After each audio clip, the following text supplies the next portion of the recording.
Quiero que me acompañen en sus Biblias, hermanos, al Evangelio de Lucas. Como ustedes saben muy bien, tenemos varios años estudiando el Evangelio de Lucas y en la providencia del Señor nos ha tocado Lucas 21. Lucas 21, que es profecía, que responde a las preguntas que le hicieron a nuestro Señor sus discípulos. Leyendo en el capítulo 21, desde el versículo 5, leemos las siguientes palabras. Y a unos que hablaban de que el templo estaba adornado de hermosas piedras y ofrendas votivas, dijo: en cuanto a estas cosas que veis, días vendrán en que no quedará piedra sobre piedra que no sea destruida. Y le preguntaron diciendo: Maestro, ¿cuándo será esto? ¿Y qué señal habrá cuando estas cosas estén para suceder?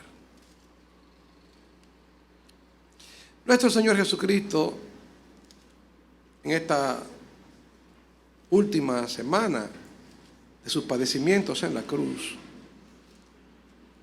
se encontraba en Jerusalén, esa ciudad en la cual hoy hay tanto nerviosismo, ese país donde hay hoy guerras atroces, en la cual el mundo ha puesto sus ojos. Allí se encontraba nuestro Señor, allí se encontraba Jesucristo. Y aquel templo, que hoy no es más que un muro que le llaman el muro de las lamentaciones. Ustedes pudieron ver en los canales de YouTube la gran cantidad de personas que se reunió allí a cantar y a decir que hemos pecado como nación. Y Cristo, al salir prácticamente del templo, los discípulos que eran de Nazaret le dijeron: mira qué hermoso es el templo. Gracias al Señor nosotros contamos con 3 evangelios sinópticos y uno que no lo es. ¿Qué significa esto de evangelios sinópticos? Que tratan los temas del Evangelio de Cristo desde el mismo punto de vista. Hablan muchas veces de los mismos temas. Esto se debe al hecho de que probablemente los 3 hayan tomado de una misma fuente, que los teólogos han dado el nombre de fuente Q o fuente Cuelle. Es decir, que habiendo tomado estos 3 de la misma fuente, entonces escriben de la misma forma y con la misma estructura. Así que ustedes pueden darse cuenta que lo que aparece aquí en Mateo capítulo 21, aparece también, en Lucas capítulo 21, aparece también en Mateo capítulo 24 y aparece también en Marcos capítulo 13. Esa es la razón por la cual esta misma pregunta aparece en Mateo capítulo 24, versículos 3 al 28, con 3 preguntas en una. Y es el título que hemos dado a este sermón: ¿cuándo serán estas cosas? La manera en la cual nuestro Señor responde a la pregunta que le hicieron sus discípulos. ¿En qué consistía? Cristo había salido del templo y les había dicho: de cierto os digo, no quedará algún día piedra sobre piedra que no sea derribada. Ese hermoso templo que había construido Herodes, que había subido al poder en el año 19 antes de Cristo. Ese templo que vino a ser prácticamente terminado casi 70 años después, o 40 años después que Cristo habló estas palabras, pero que fue prácticamente terminado casi inmediatamente destruido. Era un templo hermoso. De hecho, se podría decir prácticamente que era probablemente más hermoso que aquel que en el año 969 había construido Salomón. Y los discípulos, impresionados por la belleza del templo, Le dicen al Señor: Señor, mira qué piedras, mira qué hermoso el templo. El Evangelio de Marcos nos amplía la idea, porque el Evangelio de Marcos dice que el Señor simplemente dijo, no quedará piedra sobre piedra que no sea derribada. Pero hay un espacio de tiempo en el cual Cristo sigue caminando hasta que llega al monte de los olivos. Y no es ahí mismo donde el Señor responde, sino que responde en el monte de los olivos. Vamos a Marcos capítulo 13, versículo 3. Acompáñenme allí, por favor, para que ustedes puedan ver con más claridad, la escena a lo que me quiero referir. Miren ustedes, Cristo les había dicho ya: no quedará piedra sobre piedra que no sea derribada. Pero vean ustedes cómo dice en el versículo 2. Jesús respondiendo le dijo: ¿ves estos grandes edificios? No quedará piedra sobre piedra que no sea derribada. Observen, en el Evangelio de Mateo y en el Evangelio de Lucas dice sus discípulos. No obstante, en el Evangelio de Marcos encontramos que es uno solo el que se lo dice. Así que dice: saliendo Jesús del templo, le dijo uno de sus discípulos: Maestro, mira qué piedras y qué edificios. Uno. Parece que los demás asintieron con la cabeza y le dijeron: mira. Oye, qué maravilla. Pero el Señor Jesucristo dijo: de estos edificios no quedará piedra sobre piedra que no sea derribada. Obviamente, ellos debieron quedarse con una pregunta interna: ¿cómo? ¿Que el templo va a ser derribado? Y les voy a ampliar más la idea. Ellos se quedaron mudos. Ellos no esperaban una respuesta así. Y pasa un tiempo, porque entre el templo de Jerusalén y el monte de los olivos hay una distancia. Vean ustedes ahora el versículo 3. Y se sentó en el monte de los olivos, frente al templo. Y Pedro, Jacobo, Juan y Andrés le preguntaron aparte. Así es que si usted tenía la idea de que Cristo empezó a hablar estas cosas así a un grupo de gente, no, quítese eso desde la cabeza. El Evangelio de Marcos nos dice que fue a 4 que se los dijo. A 4 de ellos nada más, aparte. Vea el texto conmigo. Se sentó en el monte de los olivos. Cristo tenía también el templo al frente, pero ya a una distancia más lejana. Y Pedro, Jacobo, Juan y Andrés le preguntaron aparte: dinos, ¿cuándo serán estas cosas? ¿Y qué señal habrá cuando estas cosas hayan de cumplirse? Así es que la pregunta está aquí en 2 preguntas. ¿Qué señal? ¿Cuándo serán estas cosas? ¿Y qué señal habrá de estas cosas cuando hayan de cumplirse? No obstante, Mateo, en vez de hacer 2 preguntas, hace 3 preguntas en 2. Vamos entonces a Mateo capítulo 24. Yo quiero que ustedes vayan conmigo muchas veces a la Biblia en el día de hoy. Necesitamos ir muchas veces a las Escrituras, porque de eso se trata. Mateo capítulo 24, versículo 3. Dice: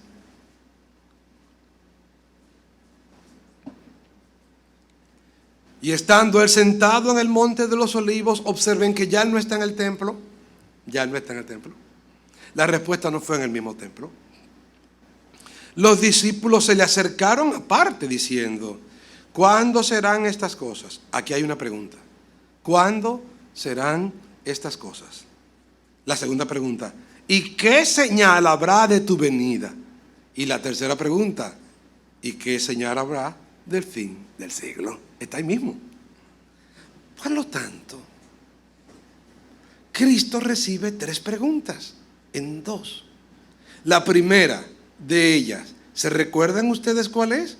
Señor, ¿cuándo serán estas cosas? La segunda, ¿qué señal habrá de tu venida? Y por orden transitivo, ¿Y qué señal habrá de tu venida y del fin del siglo? La razón por la cual usted se encuentra mucha gente que le llamamos hoy ponedores de fecha es que hay gente que ve lo que Cristo empieza a decir aquí y dice: mira, aquí hay una profecía que se está cumpliendo. Como decía un hermano en días pasados, cada vez que los cristianos vemos que hay una noticia, mira una guerra, esto son cosas bíblicas. ¿Han oído cosas semejantes como esta? Es que eso es bíblico, mijo. Es que eso es bíblico. Habrá mucha guerra, hay muchos rumores de guerra. Por lo tanto, eso bíblico que dice ahí es que Jesucristo ya viene. Algunos dicen: mira, es que esto de Israel ya, definitivamente esto que está pasando en el Medio Oriente, el Señor está que viene la semana que viene. Mira, eso es seguro, porque dice allí: cuando veáis a Israel sitiada. ¿Y cuándo más va a estar Israel sitiado con tantos enemigos alrededor? Sabed entonces que ya el Señor Jesucristo viene. Porque dice: ¿qué señal? ¿Cuándo sucederá esto? Otros toman la metáfora de la higuera. Cristo aquí en este discurso dice: de la higuera aprended. Cuando veis que florecen sus hojas, sabéis que el verano está cerca. Y algunos dicen: no, la higuera es Israel. ¿Tú ves? La higuera es Israel. Israel, el 14 de mayo del año 1948, volvió a ser nación. Por lo tanto, la higuera floreció, que es la nación de Israel. Ha vuelto a florecer. Y mira cuánta potencia y cuánta fuerza tiene. Lo que significa que ya el Señor Jesucristo viene. Y leen el periódico todos los días así. Pero ¿podemos tomar acaso la metáfora de la higuera y decir: Israel es la higuera? ¿O acaso no dice Isaías capítulo 5 versículo 7 que Israel es una vid? ¿Es una vid o es una higuera? ¿O acaso no nos dice también en Romanos capítulo 11 que Israel es un olivo? Bueno, Israel es un olivo, una higuera o una vid. ¿Cuál de las tres es? Bueno, aquí estoy en un problema, ¿verdad? Porque leemos muchas veces el Nuevo Testamento y leemos la Biblia diciendo: esto que vemos aquí significa que ya el Señor viene la semana que viene. Así que nosotros tenemos que ser muy cuidadosos al momento de acercarnos a interpretar todo lo que nuestro Señor Jesucristo dice de aquí en adelante. ¿Por qué? Porque lo que primero que tenemos que pensar es: ¿qué tenían en mente los discípulos del Señor? ¿Cómo ellos pensaban? ¿Qué ellos creían? Y entendiendo, cuando tú entiendas lo que ellos creían, tú podrás entender todo lo demás. Bien, observen ustedes que en la pregunta de Mateo hay una pregunta triple. ¿Por qué? Porque ellos lo podían hacer prácticamente como una sola pregunta. ¿Cuándo sucederán estas cosas? ¿Qué cosas? ¿Qué cosas? ¿De qué le venía el Señor hablando? ¿Cuáles fueron sus últimas palabras? No quedará piedra sobre piedra que no sea derribada. Inmediatamente vemos que los evangelistas colocan una frase: ¿cuándo serán estas cosas? ¿Qué cosas? La destrucción del templo. Cuando él dijo: no quedará piedra sobre piedra que no sea derribada, ¿se está refiriendo a qué? ¿A una profecía que se cumpliría cuando Cristo venga en su parucía, o a una profecía que se iba a cumplir 40 años después? Evidentemente que estamos ante unas palabras que Cristo dijo. Cristo dijo: de cierto os digo que no pasará esta generación hasta que todo esto acontezca. ¿Qué es una generación? Bueno, supóngase usted que lo que Cristo está diciendo aquí es que habrá personas que estaban escuchando lo que él estaba diciendo, que estarían vivas al momento que el templo fuera destruido. Imagínense que Jesús dijo esto cuando Jesús tenía 33 años y había un joven de 20 años. Si esto pasó en el año 70, ¿cuántos años tenía? Diga que 40. Si tenía 20 años, ¿cuánto tenía? 60. Estaba vivo, lo vio. ¿Se recuerda de lo que el Señor dijo? Sí. No pasará esta generación. Habrán gente que estén vivas y verán que lo que yo estoy diciendo es una purísima verdad.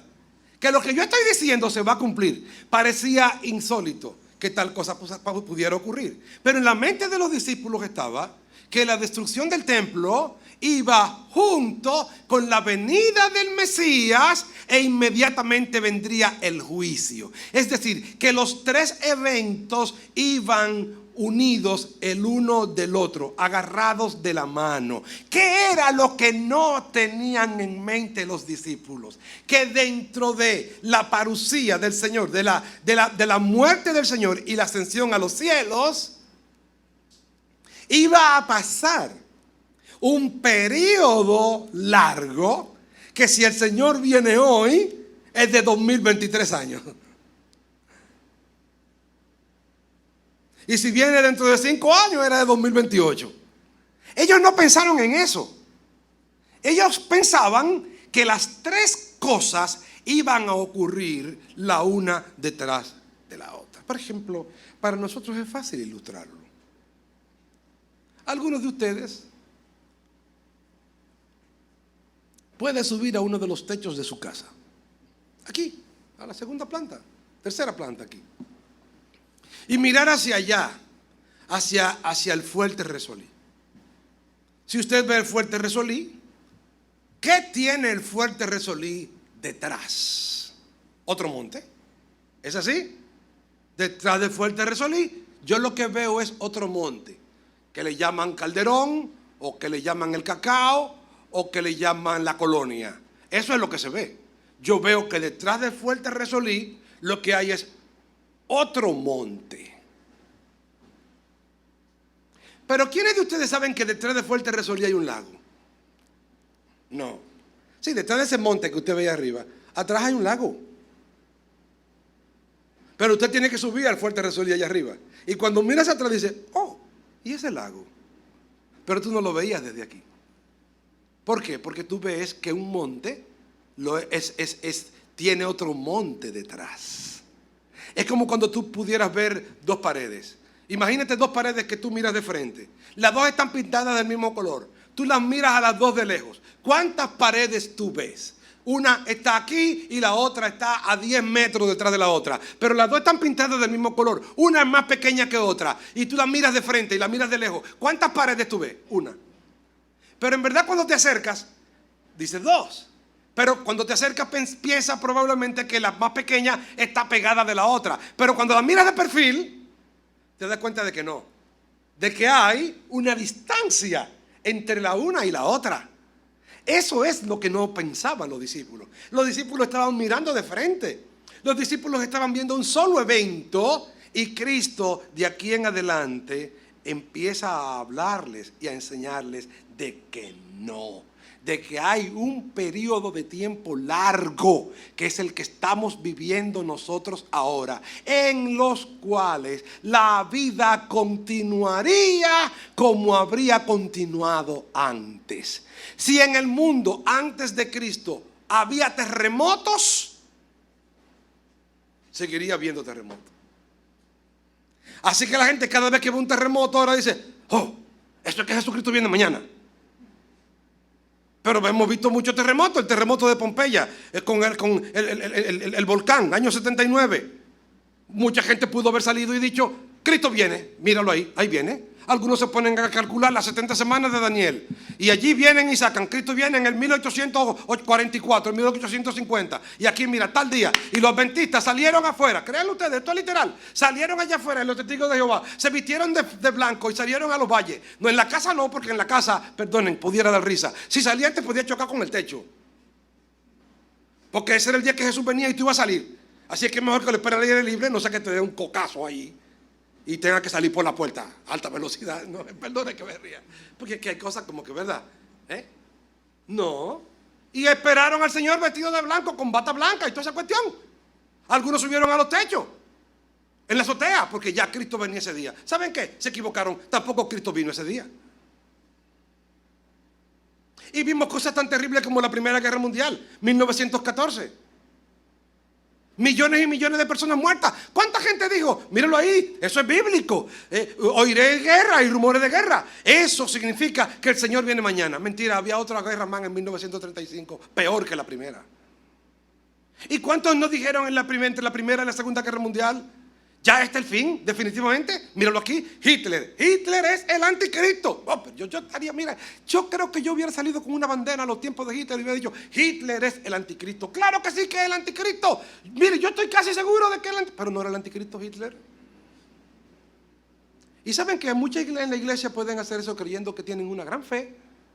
Y que con eso dice, wow, hermano, qué fe tan grande. Pero ¿sabes qué? Haces daño al evangelio. Porque estás hablando de fechas y de profecías y de tiempos que no se cumplen. Pero no se cumplen no porque tú tengas malas intenciones. Tú tienes buenas intenciones. Pero tengo que decirte algo, sencillamente tienes buenas intenciones, pero estás equivocado. Y estás equivocado porque no has leído bien. Cristo está respondiendo las preguntas que aquí le han hecho. Y las responde de la misma manera en la cual ellos la hacen, mezclada. Esto sí que es un problema. Porque Cristo nos dice, respecto a la primera pregunta que me haces, déjame responderte tal y cual cosa. No. Aparece aquí profecías que al igual que el ejemplo que le puse de las dos paredes, al igual que el ejemplo que le puse de los dos montes, se cumplieron en el año 70, pero que todavía falta porque se cumplan, porque van a estar presentes en la venida de Cristo también. Entonces nos confundimos mucho porque decimos, oh, no. Definitivamente, las guerras y los rumores de guerra son un indicativo de la venida del Señor. ¿Saben cuántas guerras ha habido en los últimos 300 años en países desarrollados? 300 guerras. 300 guerras. Y oiréis hablar de peste, dice aquí. Y el COVID-19. ¿Cuándo habíamos visto una cosa como el COVID-19? Yo no había visto una cosa así. Siempre yo veía la televisión y veía a esos chinos con mascarilla. Yo decía, qué tontos esos chinos. Pero qué gente tan bruta. Todo el mundo con mascarilla. Pero qué cosa tan tonta.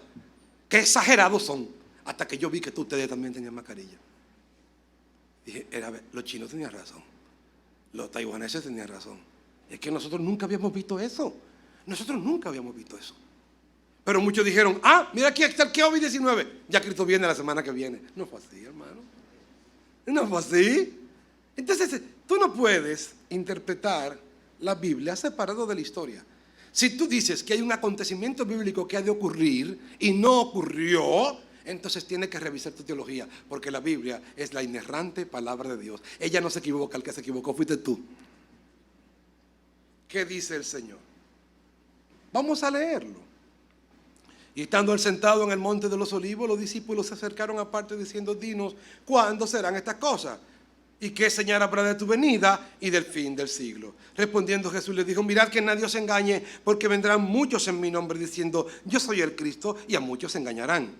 Y oiréis de guerras y rumores de guerra. Mirad que no os turbéis, porque esto es necesario que todo esto acontezca. Pero observe usted, los que lo tenían en mente los discípulos decían, ya viene el fin, una guerra. Pero mira lo que Cristo dice, oiréis de guerras y rumores de guerra. Mirad que no os turbéis, porque es necesario que todo esto acontezca. Ahora lea ese último pedacito conmigo, en voz alta y duro. Pero aún no es el fin.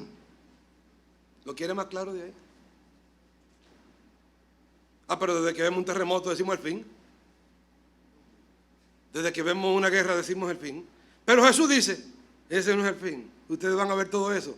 Es que van a estar en un periodo de tiempo largo, donde ustedes van a estar comprando y vendiendo, donde ustedes van a estar casándose, dándose en casamiento, donde ustedes van a estar pensando en viajar, en pasear, en gozar de la vida. Ustedes van a estar de lo más desconectados de esto, porque el Hijo del Hombre vendrá a la hora que no lo penséis. Ahora mismo puede ser. Y me encantaría que fuera ahora. Ay, me encantaría que fuera hoy. Esto no es común. Levanten la mano a los que quisieran que el Señor viniera hoy. Su iglesia lo espera. Y lo bueno que esto tiene es que derriba todos los conceptos de decir, Ah, no, no hay guerra. Él no viene ahora. Hace mucho que no tiembla la tierra. ¿Qué es? Aquí hace mucho que no tiembla. Yo estoy diciendo, pues yo no soy profeta, ¿eh? No se asusten. Que no venga eso ahora. No lo queremos. Para que no digan el profesor. No me peguen la culpa a mí. Pero pudiéramos decir, ay, no viene el Señor ahora porque aquí no tiembla. Pero en Haití tembló. Y fue un terremoto terrible. Los que fuimos allí. Yo fui allí.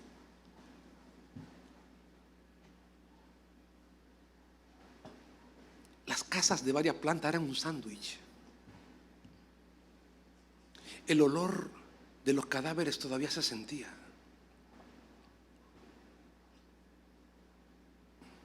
Me agarró una réplica. Sí. Me desperté aquella mañana, después que llegué a hacer mi devocional.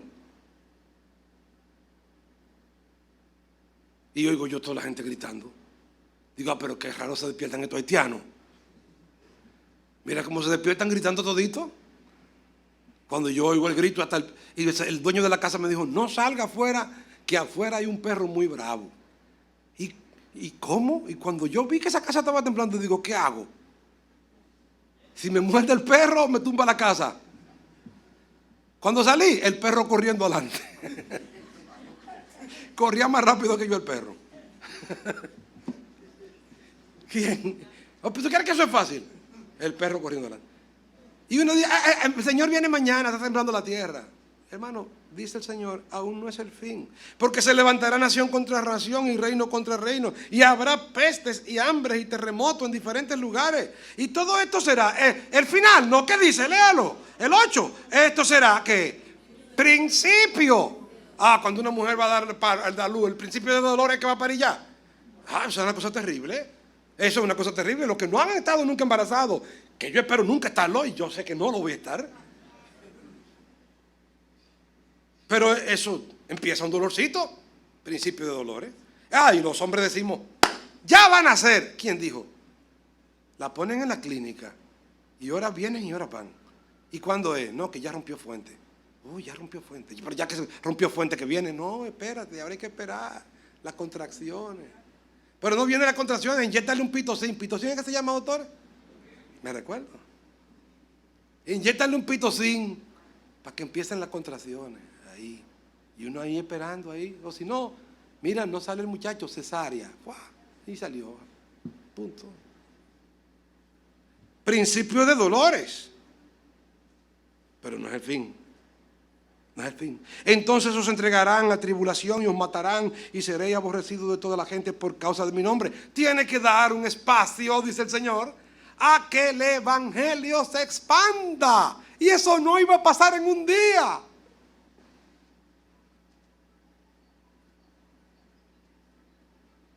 Eso iba a llevarse cientos de años. Mas el que persevere hasta el fin, ese será salvo. Y será predicado este evangelio del reino en todas las naciones del mundo, para testimonio a todas las naciones. Y entonces vendrá el fin. Por tanto, cuando veáis en el lugar santo la abominación desoladora de la que habló el profeta Daniel, el que le entienda, entonces, fíjense qué localista es esto. ¿Por qué yo te puedo decir que aquí no está hablando del mundo entero? Vean conmigo el versículo 16. Entonces, los que estén en Nueva York, en Londres, no, los que estén ¿dónde dice? Pues está hablando de una profecía localista o mundial. Localista. Huyan a los montes. El que esté en la azotea no descienda para tomar algo en su casa. El que esté en el campo no vuelva atrás para tomar su capa. Mas hay de las que estén encinta y de los que críen en aquellos días. Orad, pues, para que vuestra vida no sea en invierno ni en día de reposo. Aquí en invierno, aquí hay nieve, aquí hay nieve aquí. El gobierno anunció, yo vi que ONAME dijo hoy que había un frente frío. Hoy iba a haber un frente frío y yo estoy sudando. Este es el frente frío, que ni lo aire acondicionado enfrían. O ustedes tienen abrigo todo con el frente frío. Pues nos dice que rueguen que no sea en invierno. ¿Qué cae en invierno allí? Nieve. Eso es terrible. Y en día de reposo, ¿usted guarda el sábado? No, entonces para los judíos. Eso evidentemente que Cristo se está refiriendo a lo que ocurrió en el año 70. Así que hermanos, yo quiero ver ahora, después de esta brevísima introducción, textos bíblicos que nos hablan de que estaba en la mente del Señor que en el año 70 este templo iba a ser destruido. Yo quiero que vean conmigo a Lucas capítulo 20, versículos 9 al 18. Lucas capítulo 20, versículos 9 al 18, dice allí: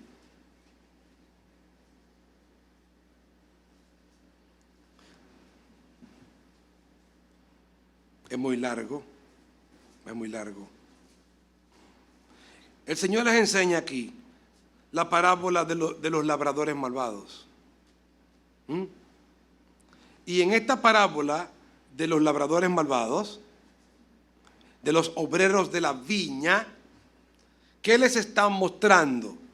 Que el pueblo de Israel iba a ser destruido, que el templo iba a ser destruido. Versículo 19 nos dice: y lo entregarán a los gentiles para que le escarnezcan y azoten y le crucifiquen, mas al tercer día resucitará. Está hablando de nuestro Señor Jesucristo. Pero vean, he aquí subimos a Jerusalén, y el Hijo del Hombre será entregado en manos de los principales sacerdotes y de los escribas. ¿Estaba Jerusalén allí en aquel tiempo? Sí. Pero en Lucas 13:34, vean conmigo el lamento que hay de parte de nuestro Señor en Lucas 13:34.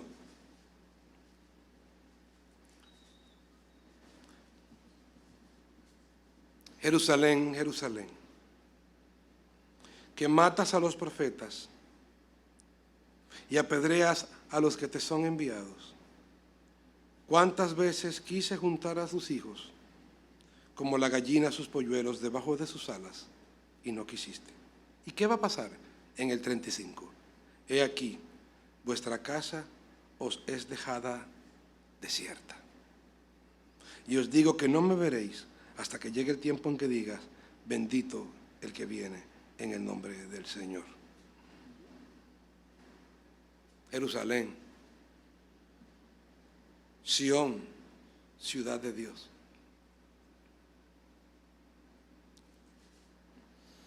Iba a ser destruida. Iba a ser destruida. El Señor lo tenía en cuenta eso. Él lo sabía. Él lo predijo. Y en el año 70 Tito destruyó el templo. No era su intención, él quería dejarlo para sus dioses paganos. Pero hubo un soldado que tiró un hacho prendido y el templo empezó a arder. Y se quemó. Se quemó y fue destruido. Había allí, como usted lee en el Antiguo Testamento, mucha acacia, mucha madera preciosa, y todo aquello ardió y el templo fue destruido. Y muchos judíos fueron dispersados, algunos fueron a parar a Nazaret, pero luego volvieron, y en el año 132 fue la rebelión de Simón Bar Kokhba, hasta que finalmente en el año 135 Adriano le vence y pasa un arado sobre Jerusalén, en esa parte donde está el templo, y le llama Aelia Capitolina. Le cambia el nombre, y es Adriano quien le pone por primera vez a todo aquel lugar que es la nación de Israel en el día de hoy, le pone Palestina. No se llamaba así, no se llamaba así. De manera pues, hermanos, que la pregunta con la que concluyo es la siguiente: ¿por qué? ¿Por qué Cristo tenía en sus planes, como Dios soberano, que el templo sería destruido? Hubo dolor. ¿Saben cuántas personas murieron allí? Según Flavio Josefo, una información que puede ser más romana que otra, pero de los dos bandos.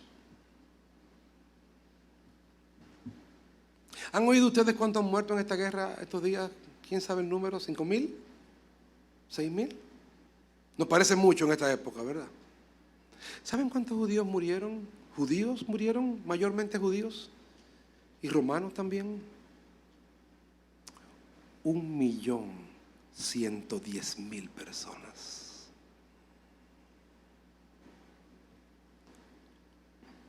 ¿Y qué hacía toda esa gente allí? Se celebraba la fiesta de la Pascua. Adriano los dejó entrar a todos los peregrinos, pero no los dejó salir. Hay una ciudad sitiada, ya sin agua. Imagínense, 800.000, 700.000 personas metidas allí. Fue terrible.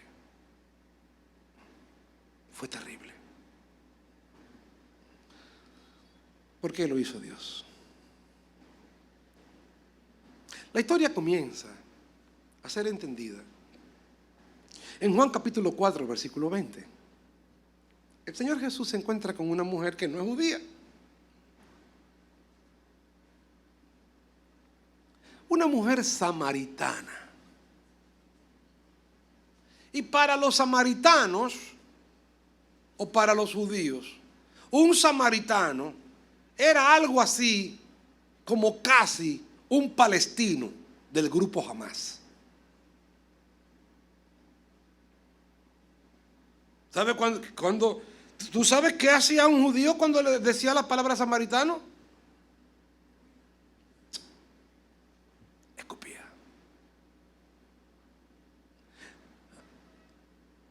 El Señor Jesús,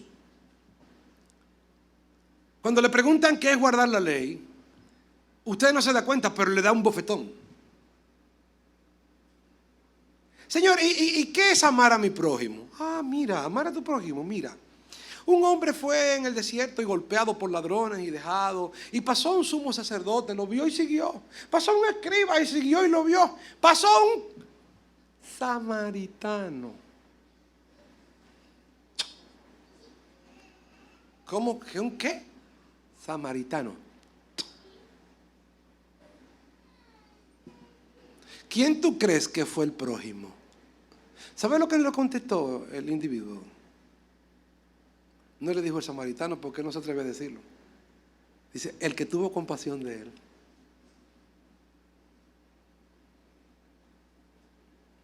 Samaritano no. Y aquí Jesús habla con una mujer samaritana, que aunque era una mujer, no estaba totalmente desconectada del contexto teológico. Fue a buscar agua, el Señor se quedó esperándola. Y el Señor en su humildad, y para entablar conexión con ella, le dice, mujer, dame agua. Ella le ve su ropa de judío, de rabino judío. ¿Cómo tú siendo judío me pides agua a mí, mujer samaritana? Mujer, si supiera quién es el que te pide agua, tú me pedirías agua a mí, yo te daría agua viva. Oh, dame de esta agua para que no tenga yo que venir a sacarla aquí. Oh, sí, tráeme a tu marido. Ay, yo no tengo marido. Claro que no tiene marido, porque 5 maridos tú has tenido. Y el que tiene ahora, tampoco es marido tuyo. Quita hombre. ¿Cómo? Si ese no es marido tuyo. ¿Cómo? No, ese no es tu marido. Ay, ella, me parece que tú eres profeta. Espérate. ¿Cómo? Te voy a hacer una pregunta. Cuando el Mesías venga nos va a aclarar todas las cosas. Pero mira, nuestros padres adoraron en el monte Gerizim. Y ustedes los judíos dicen que en Jerusalén es el lugar que se debe adorar. ¿Era verdad? Jesús le dice, mujer, la salvación viene de los judíos. Es así. Pero mira, hay un detalle. Vendrá un tiempo que ni en Jerusalén ni en este monte adoraréis al Padre. Porque el Padre busca adoradores verdaderos donde quiera que se encuentren. Vendrá el tiempo en el cual simplemente Dios podrá ser adorado en cualquier lugar, en espíritu y en verdad. Porque lo que está buscando es verdaderos adoradores. No importa de la nación que sean. Y tú eres dominicano. Oye, ¿tú crees que la palabra Jesús le pasó dominicano por la cabeza? Yo no sé si le pasó dominicano por la cabeza alguna vez. Porque pensar en aquel tiempo que había una isla del Caribe metida entre el mar Caribe y el Atlántico, y que era chiquita y aún así le iban a partiendo.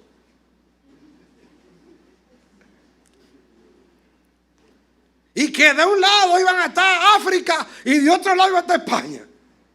Mezclar con África también, porque no es que somos puros españoles, para que no nos demos españoles, que aquí nada más hay un solo español. Está por ahí. Y ya no va a seguir siéndolo, que ya está mezclado con nosotros aquí, ya de aquí. Entonces, ¿quién me va a decir que aquí iba a haber verdaderos adoradores de Dios, del Dios de Israel, del Dios vivo? No importa. Y le dice esto a una mujer. Vean ustedes conmigo otro ejemplo que Pablo da en Gálatas capítulo 4, versículo 25. Gálatas 4, 25. Gálatas es una epístola, se dice que fue la primera epístola del apóstol Pablo. Y en esa epístola, Pablo defiende grandemente el hecho de que los cristianos no tienen por qué circuncidarse. Y usted dirá, ¿pero qué tiene de malo que se circunciden? Bueno, te lo voy a poner en un lenguaje que lo puedas entender mejor, sin ser vulgar. Se hacía un llamado. ¿Quién acepta a Cristo como Salvador personal? Yo. Mira, y hay un rabino que te está esperando con una navaja para que te haga la circuncisión. Ajá. ¿A sangre fría? No, la anestesia. No hay anestesia. Aquí no hay silocaína, viejo. No, aquí no hay silocaína, no.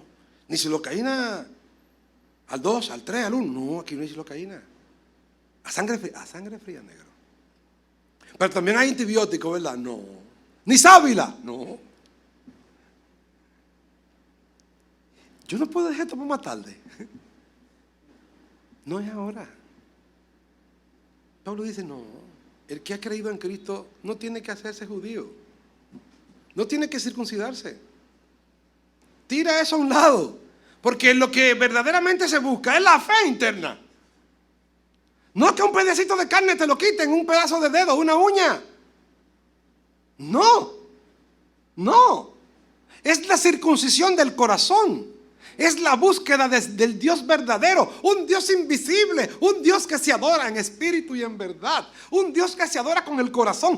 Hermano mío, no importa donde tú estés, puedes estar en el calabozo más profundo, pero puedes estar en el más hermoso palacio, rodeado de las más hermosas fuentes y los más ricos manjares. No importa el lugar, a la montaña más alta o en el lugar más profundo de la tierra, desde donde quiera que te encuentres, aunque te encuentres en salud o te encuentres en enfermedad, aunque te encuentres a 5 segundos poniendo tus pies en la montura de la eternidad para partir de este mundo, no importa el lugar en el cual te encuentres, el momento en el cual te encuentres, la circunstancia en la cual te encuentres, aunque el dolor te parta, tú puedes seguir adorando a tu Dios, porque lo que tú eres de manera esencial es un adorador que Dios ha buscado para que le adoren en espíritu y en verdad. Eso es lo que tú eres.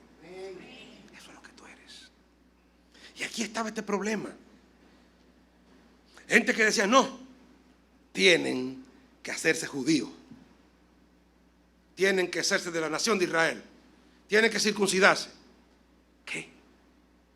Decidme los que queréis estar bajo la ley. ¿No habéis oído la ley? Porque escrito está que Abraham tuvo 2 hijos, uno de la esclava y otro de la libre. Pero el de la esclava nació según la carne, mas el de la libre por la promesa, lo cual es una alegoría. Aquí hay un detalle. Pablo usa la palabra alegoría. Es un símil que se representa, que tiene un sentido secundario. Y Pablo dice, aquí hay una alegoría. ¿Cuál es la alegoría? ¿Qué era Agar? Una egipcia del monte Sinaí. Una egipcia. Ella no era. Pero Agar le dio un hijo a Abraham. Sí, pero Abraham le había sido hecho una promesa. En ti serán benditas todas las simientes de la tierra. Pablo utiliza ese singular y dice, observan que no dice simientes, como si hablase de muchos en plural, sino que dice simiente, la cual es uno, Cristo. Mira, pues estas dos mujeres, versículo 24, son los dos pactos. Hay dos pactos, mira. El uno proviene del monte Sinaí, el cual da hijos para esclavitud. Esta es Agar, porque Agar es el monte Sinaí, en Arabia, y corresponde a la Jerusalén actual. ¿Cómo? Pregunto, cuando Pablo escribió esto, ¿estaba en pie el templo, la Jerusalén actual? Sí.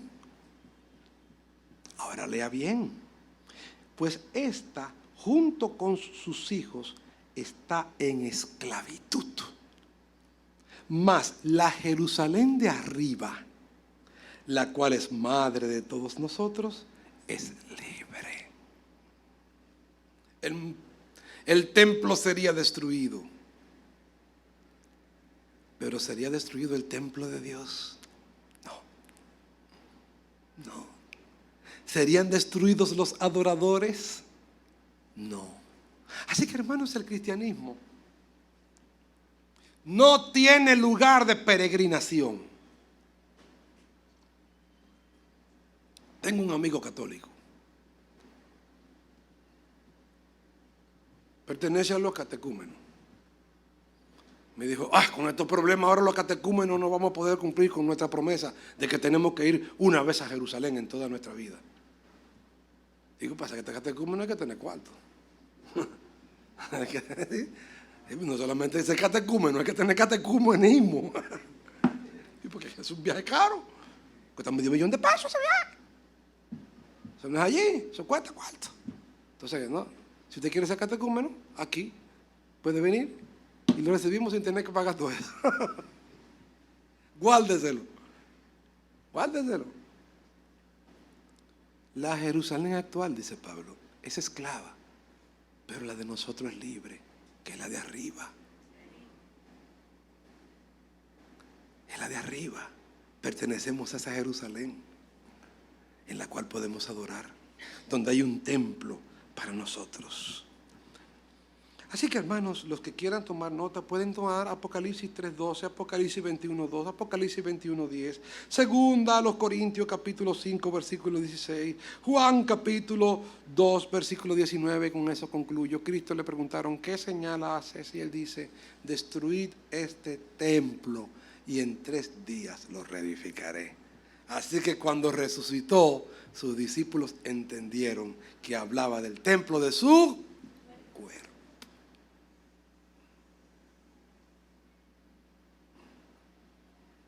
¿Cuál es el templo de Jerusalén? El cuerpo de Cristo. Y si tú estás en Cristo, no si tú estás con Cristo, no, si estás en Cristo, estás en su templo, estás en el templo de Dios, perteneces a su pueblo. Hemos discutido esta semana mucho que cuál es el pueblo de Dios, que cuál es el pueblo de Dios. Y este es el problema, hermanos. Estamos ante una terrible guerra, dolorosa. Hermanos, con muy buena fe, de verdad. Ven a Romanos capítulo 11 y entienden que Dios tiene un plan con Israel. Se los respeto, porque evidentemente pudiera llegar a esa conclusión. Pero si leemos más adelante, nos damos cuenta en Efesios y nos damos cuenta en Colosenses y nos damos cuenta en Gálatas que Dios derrumbó la pared intermedia que había entre nosotros para ser un solo pueblo. Todos los judíos que crean en Cristo son salvos. Todos los judíos pueden tener fe en el Mesías, pueden tener fe en el Salvador. Y nosotros debemos orar para que judíos, palestinos, chinos, japoneses, no importa la nación, cualquier hombre pueda creer en nuestro Señor Jesucristo, porque no hay acepciones delante de Dios. Podemos tener problemas con los haitianos, Por el agua, sí. Pero eso no anula que no oremos por ellos. Ah, ellos vienen con una señora con una espada que separa el norte, el sur, el este y el oeste. Otro con una cuestión que quita. ¡Puu! Otro que pone una cruz y una cuestión y le tira sangre de gallo. ¿Y nosotros qué hacemos? ¿Qué podemos hacer? Como cristianos, no como dominicanos. Orar por ellos. Bendecirlo en el nombre del Señor. Hacerles bien. Hermano, no odies. No odies a palestinos. No odies a judíos. No odies a rusos. No odies a ucranianos. No odies a Biden, aunque va a tener que orar doblemente, tener ayuno y oración. Cualquiera coge cuerda con él. Sí. Pero tiene que orar por él. No odies a Trump. Parece altanero a veces. Pero tiene que orar por él. Tienes que orar por él, hermano. Tú eres cristiano. Antes de todo, tú eres cristiano. A que muchos hermanos no han entendido que la iglesia es el pueblo de Dios. Lo entenderán.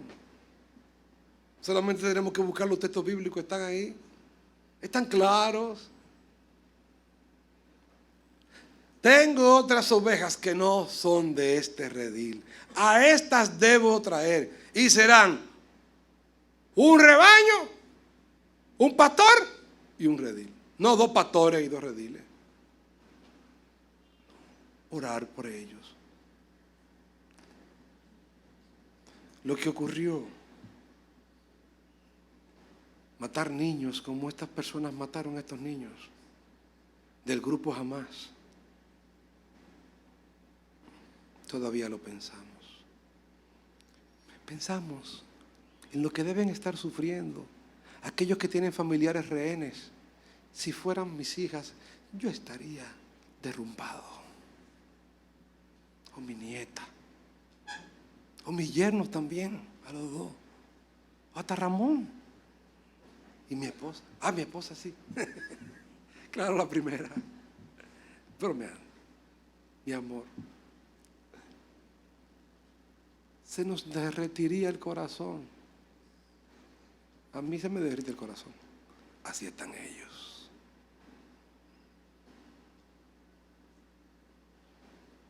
Pero así están también los palestinos.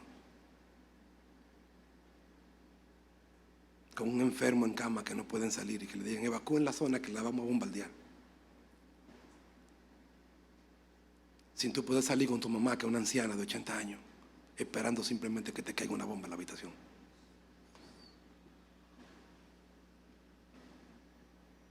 Así deben estar corriendo mucha gente. Así deben estar judíos asustados, sin saber lo que pueda pasar. Hermanos, no hay guerra justa.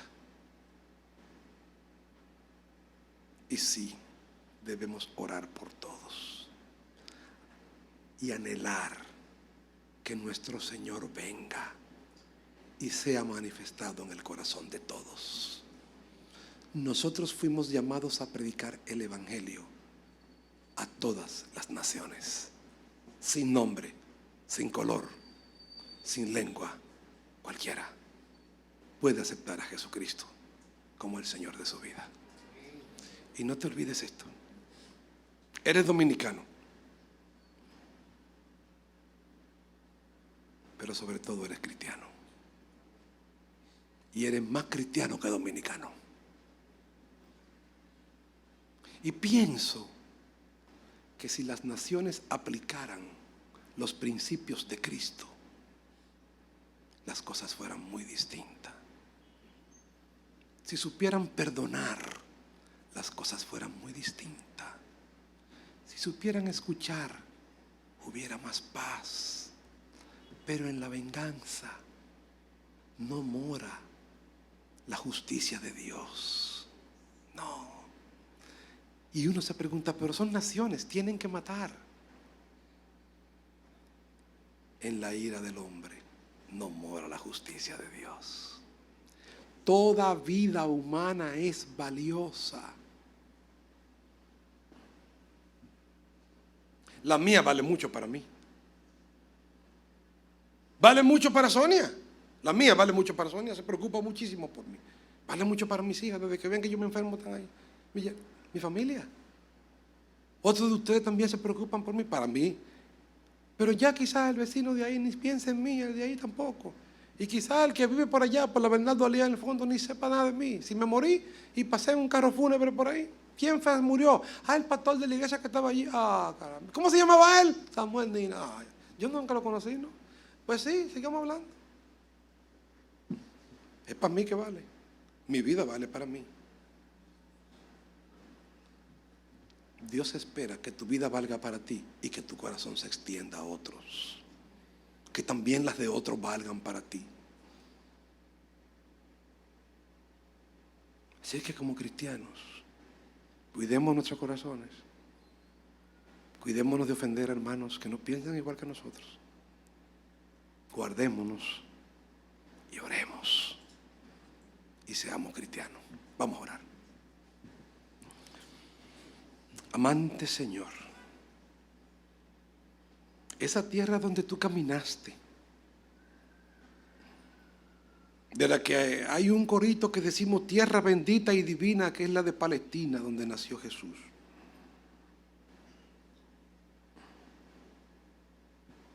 Y es verdad que tú naciste en lo que hoy se llama Palestina. Naciste en Belén, te criaste en Nazaret, donde hoy es Cisjordania. En ese sentido es verdad. Pero esa región, Padre, hoy está llena de dolor, de tristeza, de hambre, de nerviosismo, de inquietud. Mira, Padre, a esos malvados que iniciaron la muerte de tanta gente que estaba, algunos en sus casas y otros, ¿por qué no decirlo?, pecando contra ti. Pero aún así, sus vidas son valiosas